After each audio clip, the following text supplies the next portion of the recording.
আমি নিজের চোখে ছোট হয়ে যাচ্ছি এই মেয়েটার জন্য। কখন যে এসব নাটক শেষ হবে?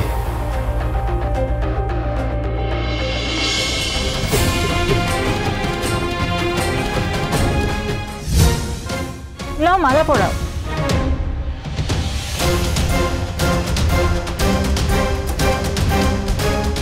পার্বতী আর জামাইকে দেখে চোখ যেন জুড়িয়ে গেল।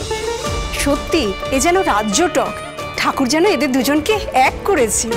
যেমন আমাদের মেয়ে তেমন আমাদের জামাই, এর যেন কোনো তুলনাই হয় না।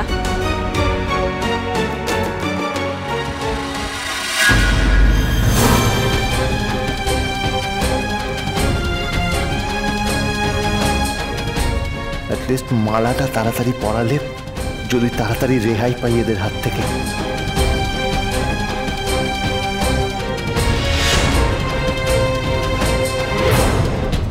দেখি জামাই, এবার মালাখানা পরাও দেখি, তোমার ভালোবাসার জোরখানা দেখি।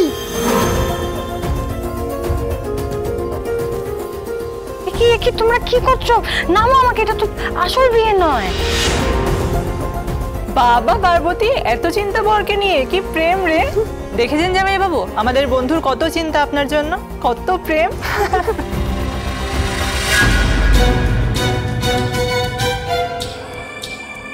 পার্বতী, এবার তোর বরকে মালা পরা। বলছি তো নামো না, ওনার অসুবিধা হচ্ছে।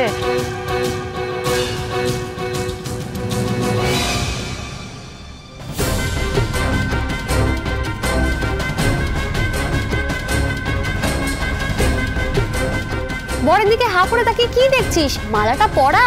পরা জলদি।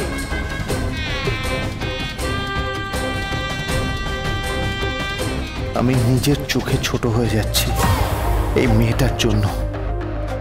কখন যে এসব নাটক শেষ হবে?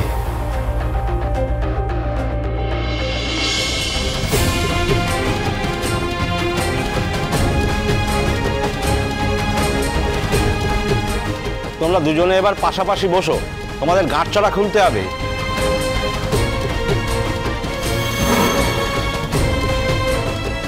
ও পার্বতী, আরে গাঁট ছাড়াটা কই রে? কাঁচরা তো আমি আনিনি।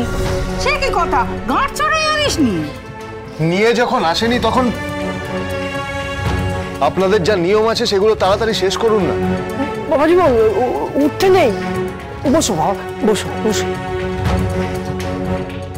পার্বতী গাঁট ছড়া কোথায় রে? আশ্চর্য তো, ওগুলো কি সাথে নিয়ে ঘুরবে নাকি?